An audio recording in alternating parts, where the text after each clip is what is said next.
Hey hello guys, welcome back to Alpha Education. Today we start P block elements. Solid state नहीं start करेंगे, DF हमने अभी पढ़ा था तो मैंने सोचा पी ब्लॉक एलिमेंट्स ही स्टार्ट कर देते हैं। स्टार्ट करने से पहले गाइस वीडियो को लाइक करो, शेयर करो, चैनल को सब्सक्राइब करके बेल आइकन को ऑल पे प्रेस कर लो। हर वीडियो का नोटिफिकेशन आपको मिलेगा जिस चैप्टर में मैं वीडियो डालूंगा। आगे बहुत इंटरेस्टिंग टॉपिक्स आने वाले हैं इसी चैनल पे, तो चैनल को फुल वीडियो वॉच करो गाइज, फुल शेयर करो, फुल सपोर्ट करो गाइज। तो स्टार्ट करते हैं the P block elements. HBSC से देखें तो ये chapter the P block elements 7 marks का आना है, और इससे भी बड़ी बात इसमें से एक 5 मार्क का क्वेश्चन आना है। 5 मार्क का क्वेश्चन आना है द पी ब्लॉक एलिमेंट्स में से। तो पढ़ते हैं P block elements. Basic concepts पढ़ेंगे क्योंकि पी ब्लॉक एलिमेंट कोई छोटा चैप्टर नहीं है, बहुत बड़ा चैप्टर है पी ब्लॉक एलिमेंट। और अगर IIT JEE के हिसाब से देखें तो उससे भी बड़ा चैप्टर है 12th के हिसाब से भी। तो इन पी ब्लॉक एलिमेंट्स में कि जब वो पी ब्लॉक एलिमेंट्स है, इसमें क्या होता है, द लास्ट इलेक्ट्रॉन, जो लास्ट इलेक्ट्रॉन है P orbital, outer most P orbital में एंटर करता है। ऐसे ही जो मान लो अब मैंने डी ब्लॉक एलिमेंट आपको पढ़ाए थे, अभी हमने 2 या 3 दिन पहले डी ब्लॉक एलिमेंट्स हमने पढ़े थे। उसमें इलेक्ट्रॉन कहाँ एंटर करता था, डी ऑर्बिटल में, तभी तो वो डी ब्लॉक है। पी ब्लॉक का कहाँ एंटर करेगा, पी ऑर्बिटल में ही एंटर करेगा ऑब्वियसली। तो ग्रुप 13 से लेकर ग्रुप 18 तक होते हैं, मैंने बताया था।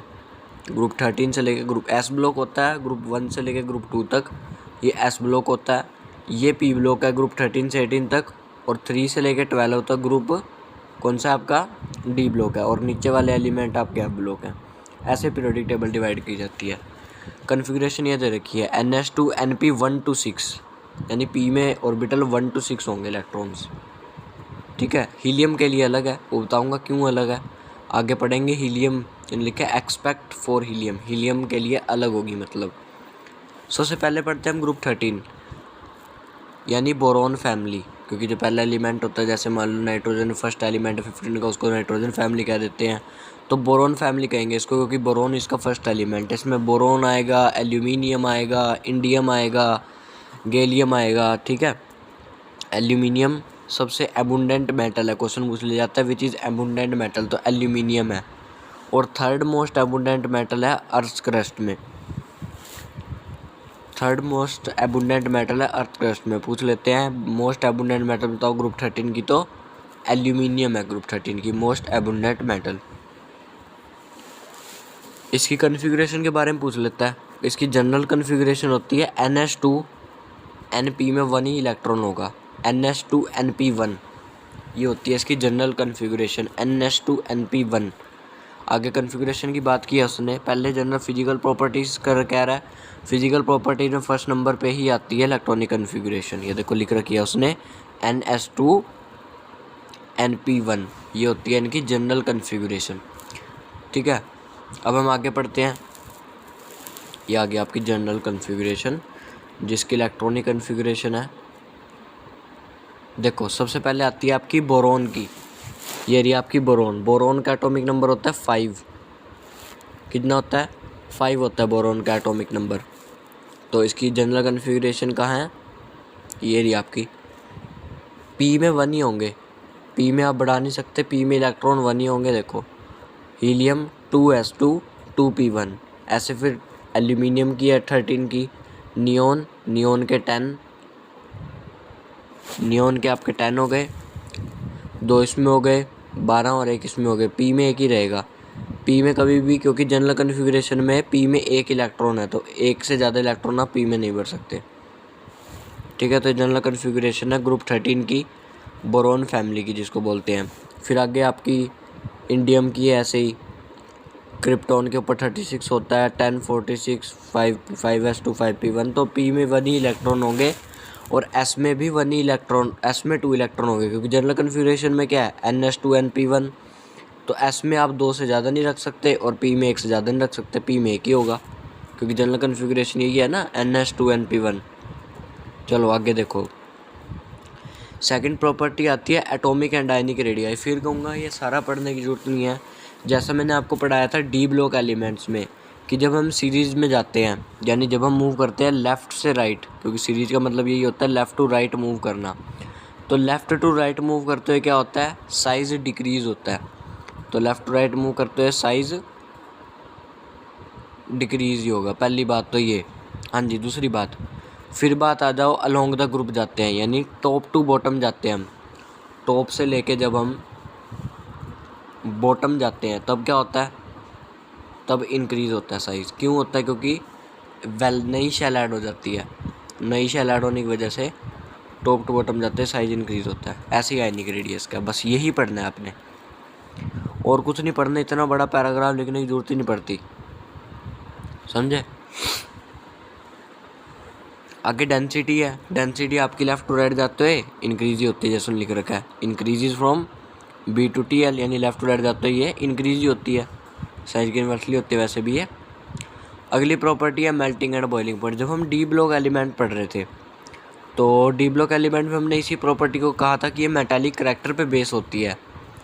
यही को बोला था हमने कि ये मेटालिक करैक्टर पे बेस होती है, लेकिन पी ब्लॉक में ऐसा नहीं है, ये मेटालिक करैक्टर पे डिपेंड नहीं करेगी। पढ़ते हैं एक बार। Melting point and boiling point of group 13 elements are much higher than group 2 element. Group 2 element S block के होते हैं, तो ग्रुप 13 का मेल्टिंग बॉइलिंग पॉइंट हाई होता है। मेल्टिंग पॉइंट डिक्रीज़ होता है बेरियम बोरॉन से लेके गैलियम तक, फिर इंक्रीज़ होता है, यानी बोरॉन से गैलियम तक डिक्रीज़ होगा, और फिर जो इंडियम वगैरह है वहाँ इंक्रीज़ होने लग जाएगा। Boron has a very high melting point होता है बिकॉज इट 3 डायमेंशनल स्ट्रक्चर की वजह से, इन विच एटम हेल्ड टुगेदर। एक तरह से देखो, इन्होंने सीधी बात नहीं कही, इन्होंने मेल्टिंग बॉइलिंग पॉइंट को किस पे डिपेंड कर दिया, जिस पे हम डिपेंड कर रहे थे डी ब्लॉक में, बॉन्ड्स पे, उसी पे डिपेंड कर दिया इन्होंने, स्ट्रॉन्ग बॉन्ड्स पे।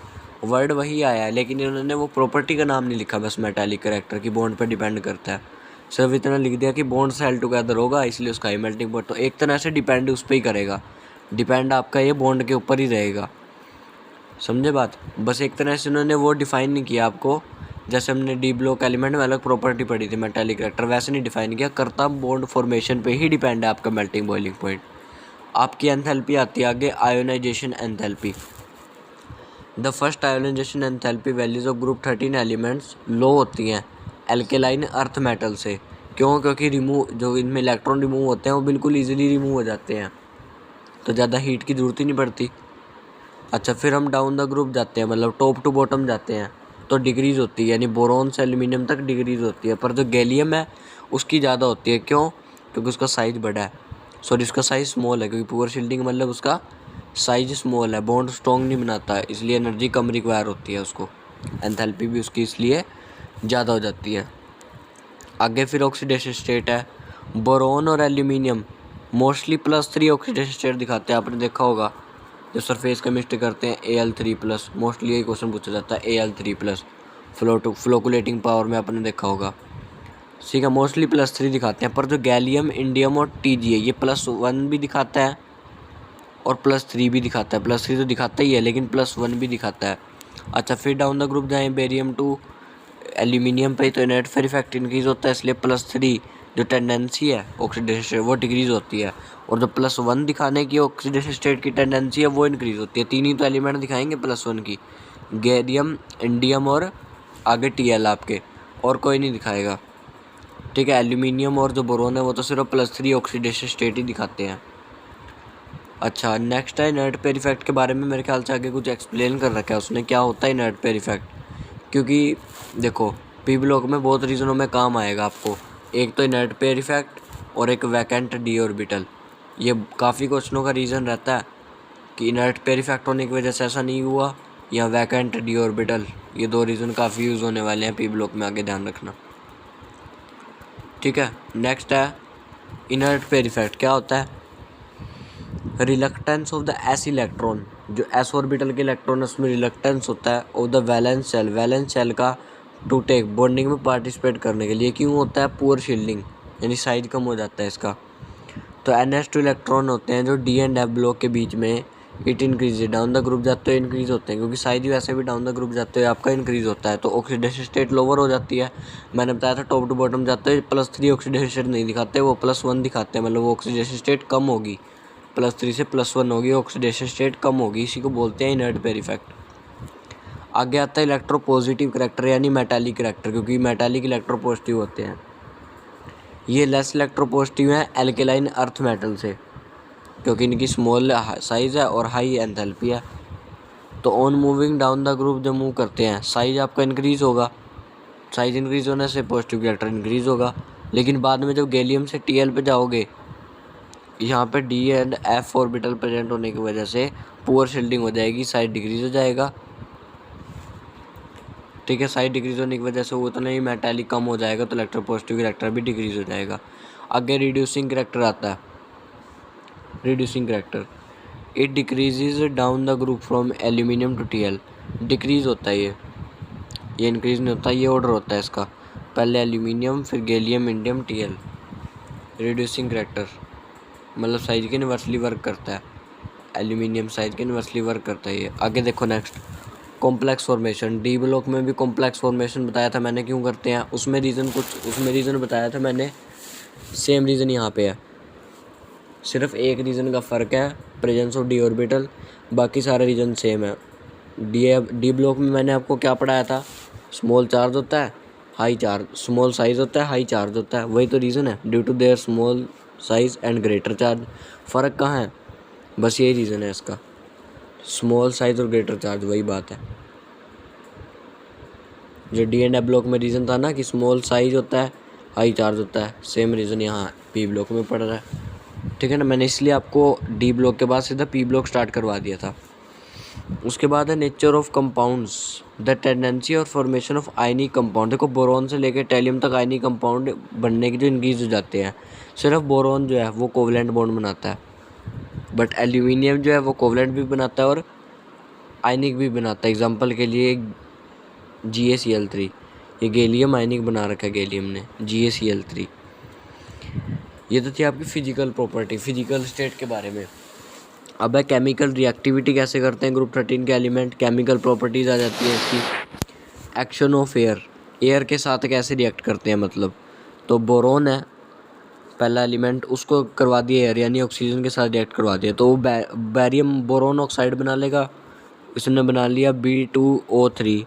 फिर बोरोन को दूसरी गैस के साथ करवा दिया नाइट्रोजन, तो इसने BN बना लिया। फिर देखो एल्यूमिनियम जो है वो एयर में स्टेबल रहता है, क्यों, क्योंकि उसमें प्रोटेक्टिव ऑक्साइड यानी एल्यूमिनियम ये बन जाता है, उसमें एल्यूमिन ऑक्साइड बन जाता है, उसमें ये प्रोटेक्टिव लेयर होती है एल्यूमिनियम ऑक्साइड। देखो जब भी एयर के साथ रिएक्शन करवानी होती है तो हम मेनली ऑक्सीजन के साथ ही रिएक्शन करवाते हैं, है ना।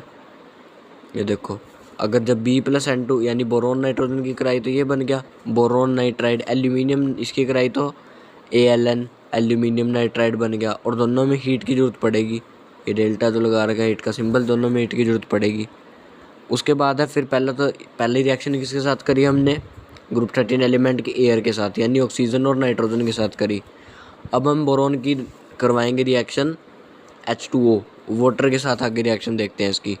ये देखो एक्शन ऑफ वाटर जब रिएक्शन के साथ करेंगे तो इसने क्या लिखा है, दोनों बोरोन और एल्यूमिनियम यानी पहले दो एलिमेंट ये वाटर के साथ रिएक्ट नहीं करते, बट एमलगमेटेड एल्यूमिनियम, एमलगमेटेड एल्यूमिनियम का मतलब है उसमें मर्क्यूरी होना चाहिए एल्यूमिनियम में, अमलगम एल्यूमिनियम उसको कहते हैं ना मर्क्यूरी को, ये होना चाहिए, ये रिएक्ट करेगा। लेकिन खाली बोरोन खाली एल्यूमिनियम कभी रिएक्ट नहीं करेंगे, लेकिन अमलगमेटेड एल्यूमिनियम रिएक्ट करेगा यानी एल्यूमिनियम जिसमें मरकरी हो प्लस वाटर, वो रिएक्ट कर सकता है।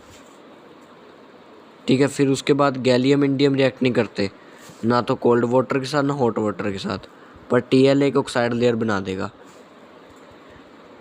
उसके बाद है रिएक्शन विद एल्केलीज। एल्केलीज क्या होती हैं, NaOH KOH मतलब लास्ट में OH, ये सारी एल्केलीज होती हैं NaOH KOH। तो अब हम एल्केलीज के साथ इसकी रिएक्शन करवाएंगे। देखो अब नेक्स्ट आगे रिएक्शन किसके साथ करवाएंगे हम इसकी, एल्केलीज के साथ। ये देखो बोरोन है फर्स्ट एलिमेंट, एल्केली NaOH का रिएक्शन करवाई तो क्या बन गया, Na3B और सोडियम बायोएट बन गया, हाइड्रोजन लिबरेट कर देगा, हाइड्रोजन निकल गई यहाँ पे। फिर आगे कह रहा है कि एल्यूमिनियम भी रिएक्ट करता है एल्केली के साथ, तो हमने एल्यूमिनियम को भी NaOH के साथ रिएक्ट करवा दिया, साथ में वाटर के साथ रिएक्ट करवा दिया, तो क्या बन गया सोडियम टेट्रा हाइड्रोक्सो, देखो सोडियम OH को हाइड्रोक्सो बोलते हैं, यानी वही जो कोऑर्डिनेशन कंपाउंड मैंने नेमिंग सिखाई थी ना, वही कर रखी है इसने। सोडियम टेट्रा हाइड्रोक्सो एल्यूमिनेट, और ब्रैकेट में 3 ऑक्सीडेशन स्टेट आएगी इसकी। अच्छा जी, फिर फिफ्थ आती है प्रॉपर्टीज़ की, बोरोन फैमिली को कार्बन के साथ रिएक्ट करवाना। ये बोरोन को रिएक्ट करवाया कार्बन के साथ तो B4C बन गया, यानी बोरोन कार्बाइड बन गया। एल्यूमिनियम को रिएक्ट कराया तो एल्यूमिनियम कार्बाइड बन गया। ठीक है, मतलब कार्बन के साथ रिएक्ट करते हैं। फिर आगे हाइड्राइड्स के साथ रिएक्ट करेंगे, मतलब हर किसी मेटल के आगे हाइड्राइड्स होते हैं ना। तो कह रहा है elements of group 13 do not combine, कि डायरेक्टली हाइड्रोजन से कंबाइन नहीं होते, क्योंकि हाइड्राइड में हाइड्रोजन का ही होता है काम। हाइड्राइड में हाइड्रोजन, जैसे BF3 है तो एक तरह से मैं कहूँगा हाइड्राइड है ये, एक तरह से कहूँगा हाइड्राइड है, क्योंकि हाइड्राइड H के साथ होता है। तो जो ग्रुप 13 एलिमेंट है वो डायरेक्टली कंबाइन नहीं होते, उसके लिए रिड्यूसिंग एजेंट चाहिए होता है। जैसे ये डाल रखा है LiAlH4, उससे बना हाइड्राइड यहाँ पे डाइबोरेन। अगर ये ना डालते हम LiAlH4 तो नहीं बनता, ये डायरेक्टली नहीं बन सकता। एक तरह से मेरा कहने का मतलब ये है कि ये डायरेक्टली नहीं बन सकता। बोरोन नंबर ऑफ हाइड्राइड्स बनाता है, देखो बोरोन नंबर ऑफ हाइड्राइड बनाता है जिसको हम बोरेन्स कहते हैं। ऐसे एल्यूमिनियम बनाएगा एल्यूमिनेंस कहेंगे। यहाँ पे जैसे इसने डाइबोरेन बनाया, फॉर्मूला पता होगा आपने 10th क्लास में पढ़ा है कैसे करते हैं, CnH2n+2, ये n का फॉर्मूला होता है, यानी नंबर ऑफ कितने हैं, 2 हैं, तो 2 2 जा 4, 4 + 2 6, पढ़ा हुआ है आपने ये 10th क्लास के अंदर। उसके बाद है बोरेन्स आर हाइड्रोलाइज्ड, हाइड्रोलाइज्ड होता है मतलब उसको वाटर से रिएक्ट करवा देना, हाइड्रोलाइजेशन इसलिए बोलते हैं, तो H3BO3 बन जाता है। फिर कह रहा है बोरोन स्टेबल होते हैं, पर एल्यूमिनियम गैलियम ये स्टेबल नहीं होते। जो बोरोन है वो स्टेबल होता है, लेकिन ये जो दे रखे हैं आपको कंपाउंड्स एल्यूमिनियम गैलियम ये स्टेबल नहीं होते। उसके बाद है डाइबोरेन, कहते हैं किसको है, B2H6, यही था तो मैंने B लगा दिए, ये 1B सेकेंड B, इसके जो चार थे वो यहाँ लगा दिए मैंने, 1 2 3, बाकी 4 5 6 तो कवर हो रहे हैं B2H6।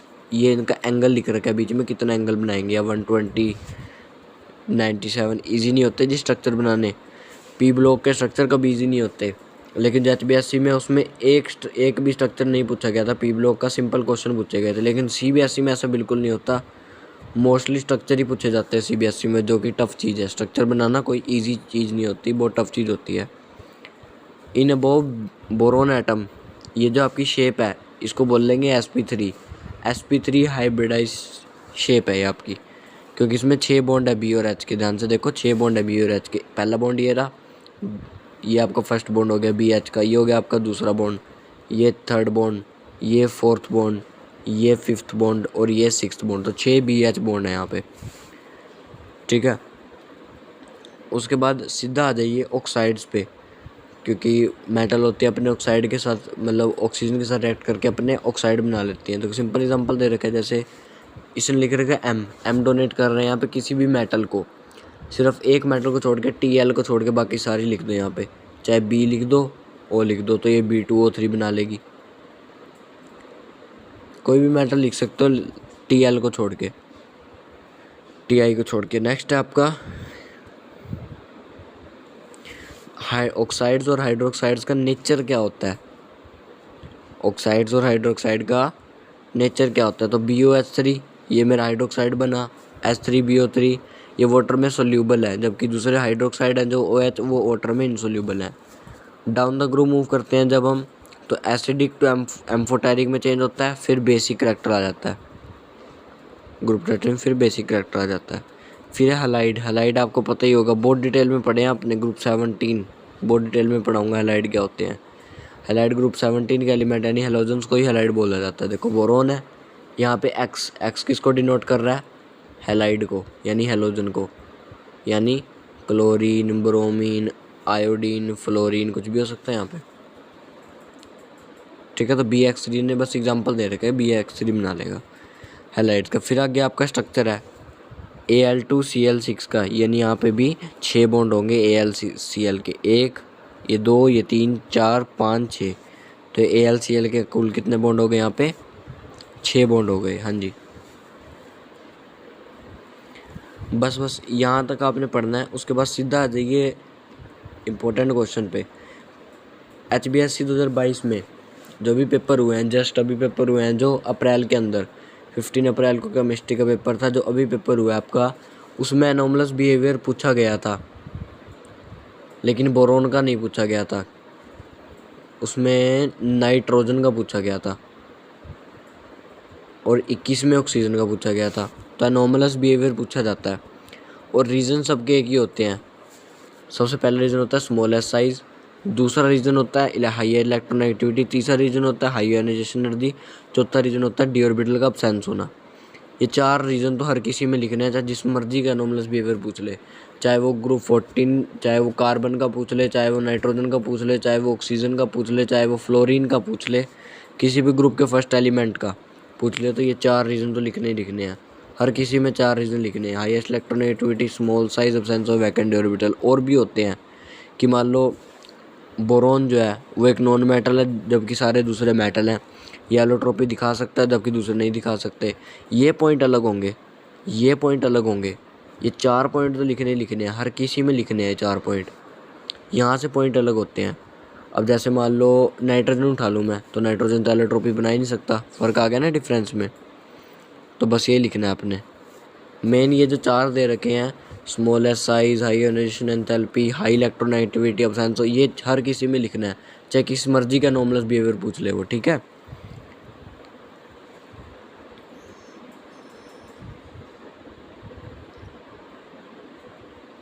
चलो बस आज के लिए हम इतना ही पढ़ते हैं, बोरोन के बारे में पढ़ते हैं क्योंकि आगे ज़्यादा बड़ा हो गया ये, ठीक है ना। क्योंकि पी ब्लॉक एलिमेंट्स छोटा छोटा करके पढ़ना पड़ेगा, ज़्यादा हमने अगर सारा पढ़ा तो याद हमें बिल्कुल नहीं होगा, तो मैं स्मॉल बिल्कुल थोड़ा थोड़ा करके पढ़ाऊँगा आपको पी ब्लॉक। आज ग्रुप 13 एलिमेंट मैंने आपको काफ़ी पढ़ाया, तो अगली वीडियो में मैं ग्रुप 13 एलिमेंट के आगे बात करेंगे, फिर ग्रुप 14 एलिमेंट कुछ पढ़ेंगे, फिर ग्रुप 14 और 13 के कुछ क्वेश्चन लेके आऊँगा मैं आपके लिए कॉन्फ़िगरेशन पे ही। अच्छे से कॉन्फ़िगरेशन कॉपी में प्रैक्टिस करके देखनी है आपने, चाहे तो आप इसका स्क्रीनशॉट खींच सकते हो। ग्रुप 13 एलिमेंट की ये दे रखी है, ठीक है, यहाँ से आप कॉन्फ़िगरेशन देख सकते हो अगर आपको दिक्कत आती है तो मिलते हैं अगली वीडियो में गाइस। तब तक के लिए बाय, और वीडियो को लाइक करो गाइस, शेयर करो गाइस, सब्सक्राइब करो गाइस चैनल को। मिलते हैं गाइस अगली वीडियो में।